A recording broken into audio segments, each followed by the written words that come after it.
Tradescantia, appelée aussi misère.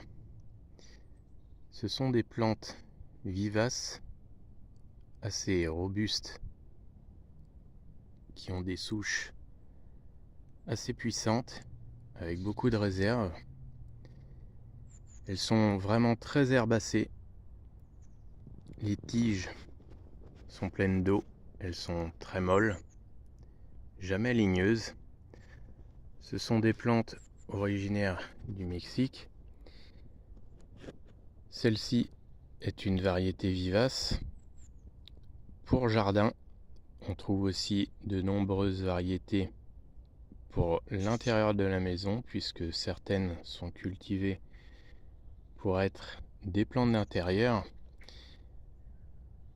La plupart du temps, les plantes d'intérieur sont des plantes un petit peu discrètes et principalement cultivées pour leur feuillage décoratif, panaché, retombant. Les fleurs sont beaucoup plus petites et les plantes sont très vigoureuses, peuvent pousser très rapidement et sont très peu exigeantes. Voilà pourquoi les misères dans les maisons sont relativement appréciées. Elles ne sont pas très difficiles à cultiver. Cette plante vivace fleurit bleue. Elle est très vigoureuse. Elle peut atteindre environ 1 mètre de hauteur. Elle fleurit en été. L'attrait principal du Tradescantia, c'est les fleurs bleues à 3 pétales. On en trouve des variétés aussi blanches ou dans les tons roses, violacés. Les variétés à fleurs bleues sont tout de même les plus intéressantes et les plus curieuses, puisque le bleu est relativement peu répandu dans les jardins. Surtout que, en plus d'avoir une fleur assez originale, le bleu est très profond, très joli. C'est une plante à regarder de près, mais même à quelques mètres, une belle touffe bien exposée au soleil et bien fournie, bien trapue, bien dense, peut tout de même donner un effet assez intéressant dans un massif. Ce sont plutôt des plantes de soleil, bien évidemment, surtout les variétés que l'on cultive dans les jardins. Ce sont plutôt des plantes de lumière à l'ombre. Elles ont tendance à s'étioler. Elle disparaît totalement en hiver. C'est une plante vraiment caduque. Elle n'aime pas le froid, bien évidemment, puisque elle vient d'un pays chaud. Le feuillage n'est pas spécialement intéressant, mais on le reconnaît assez facilement. Les feuilles ont un petit peu un aspect de brin d'herbe, mais elles sont disposées sur des tiges qui peuvent éventuellement se courber pour aller chercher la lumière. Les tiges peuvent se ramifier comme ici.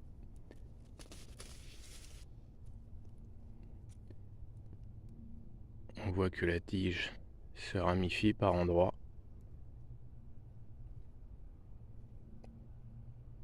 Alors cette plante-ci est justement très étiolée car elle est en mi-ombre.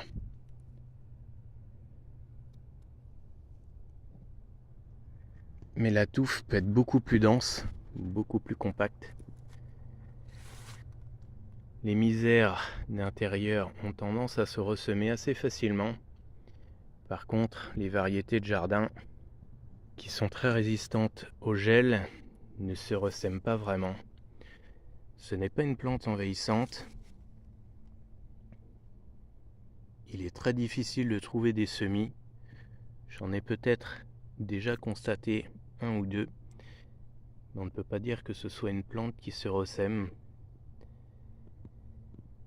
C'est une plante que l'on utilisera pas en bordure, mais presque, parce que c'est tout de même une plante moyenne au niveau hauteur, environ 1 mètre. Alors on la mettra plutôt en second plan ou en troisième plan. Elle ne démarre pas très tôt. Alors elle nous laisse un espace un petit peu vide le temps qu'elle démarre en mai-juin. Ensuite, elle explose assez vite au niveau hauteur.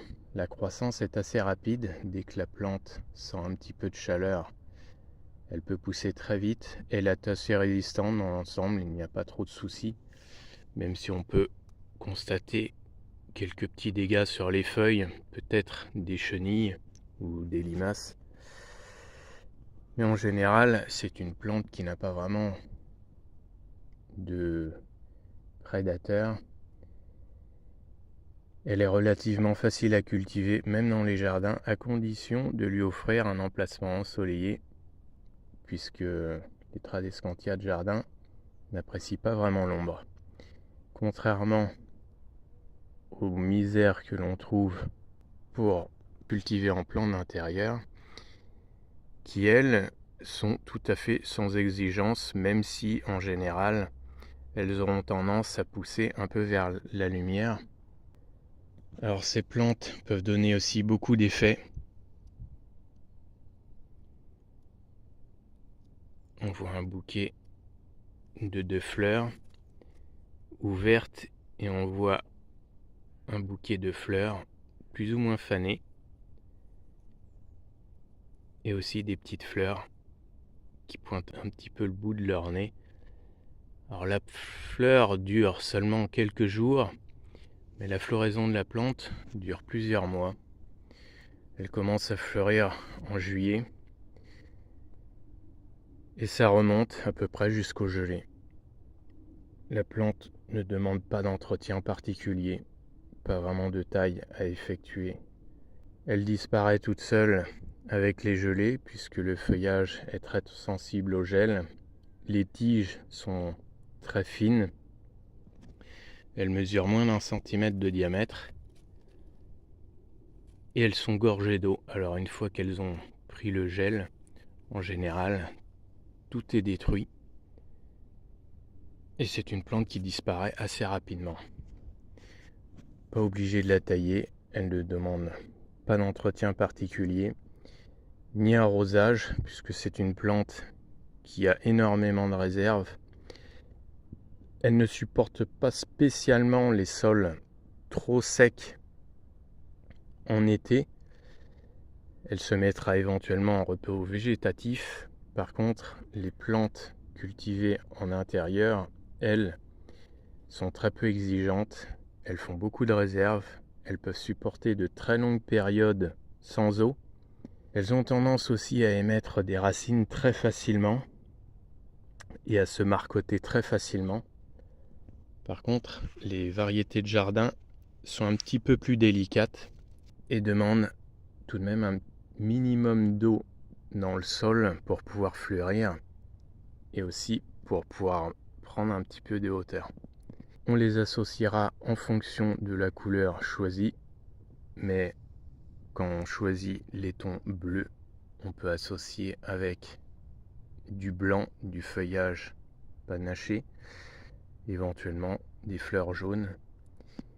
Ici, elle est envahie de pervenche et de l'amiastrum panaché, ce qui n'est pas forcément une bonne chose puisque le pied de la plante doit toujours rester à peu près propre et sans concurrence.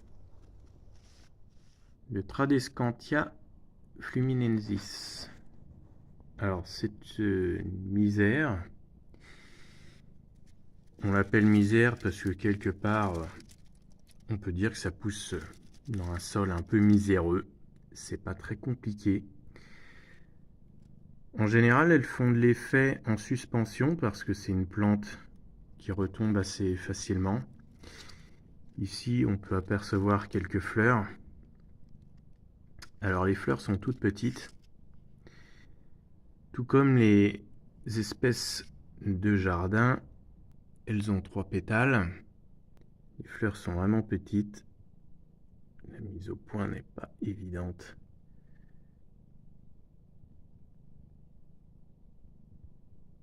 La fleur mesure environ 1 centimètre de diamètre. Alors les fleurs sont pas très intéressantes parce qu'on les voit à peine. Elles sont relativement jolies, roses et blanches, mais un peu petites, un peu discrètes. Ces plantes sont souvent panachées. On trouve plusieurs variétés panachées, avec des feuillages franchement colorés blancs. Le feuillage peut irriter un petit peu la peau, alors on évitera de trop les tripoter. On voit bien que c'est une plante qui a tendance à retomber des peaux. Alors j'ai tout taillé il y a pas très longtemps. On voit bien que je l'arrose pas souvent, hein. Les arrosages sont assez irréguliers. Les feuilles tombent. J'avais tout coupé. On voit bien tout ça. J'avais taillé un petit peu pour rajeunir parce que ça courait un peu partout. Alors ceux-ci sont originaires du Brésil. Ils sont très frileux. On ne les mettra absolument pas dehors parce qu'ils ont besoin d'une température minimum de 10 degrés pour pousser. Alors voilà pourquoi il faut surtout pas les mettre dehors. Éventuellement on peut les sortir en été, sachant qu'une fois qu'ils sont dehors, pas besoin de s'en occuper puisque c'est une plante qui fait énormément de réserves avec des racines fibreuses qui stockent pas mal de réserves et même dans les feuilles sont assez charnues, donc il y a énormément de réserves d'eau dans les feuilles. On trouve aussi beaucoup d'autres Tradescantia et d'autres variétés avec des pores un peu différents et des feuillages un peu différents. Notamment, il y a une variété pourpre, pallida, qui est très pourpre et qui a un aspect vraiment très plante d'intérieur quelque part. C'est un peu trop beau pour être cultivé en extérieur. J'avais essayé en extérieur, bon ça a gelé très rapidement. Et on trouve pas mal de plantes qui sont toutes frileuses. Les seules que l'on peut cultiver en extérieur, ce sont vraiment les Tradescantia de jardin, avec des grosses fleurs. Alors ce Tradescantia peut se diviser très facilement. Et les marcottes peuvent se faire très facilement aussi, puisque la plante a tendance à émettre des racines assez facilement. Elle se multiplie très facilement. Et en coupant des tiges et en les faisant tremper dans l'eau, ça racine assez rapidement. Les plantes sont un petit peu comme le sédum à ce niveau-là. C'est très facile à multiplier. Et c'est aussi très facile à conserver puisque c'est absolument increvable. Dans cette plante, je n'ai jamais mis d'engrais. D'ailleurs, il va peut-être falloir un jour que j'en mette parce que comme elle n'est pas toute seule dans le pot, c'est une potée avec 3 plantes dont un ficus. Il suffit de mettre un petit peu d'eau et puis la plante se débrouille. Bon, peut-être qu'avec de l'engrais, j'aurai plus de fleurs. Actuellement, la potée doit avoir bien 5 ou 6 ans. Et à part quelques feuilles qui tombent pour nourrir la plante, il n'y a rien du tout. Donc plante vraiment pas compliquée, tout comme les Tradescantia de jardin. Par contre, les Tradescantia, une fois qu'ils sont mis dehors, donc les Tradescantia que l'on cultivera dans les massifs de plantes vivaces, eux se montreront très résistants. Ils peuvent résister facilement à moins 15 degrés, mais se comporteront comme des plantes caduques où ils resteront éventuellement à l'état de rosette en hiver, puisque toutes les vieilles tiges et le vieux feuillage va geler en hiver et la plante redémarrera de sur la souche au printemps avec la remontée des températures. Vous avez aimé cette vidéo? Pensez à mettre un pouce et des commentaires si vous êtes inspiré.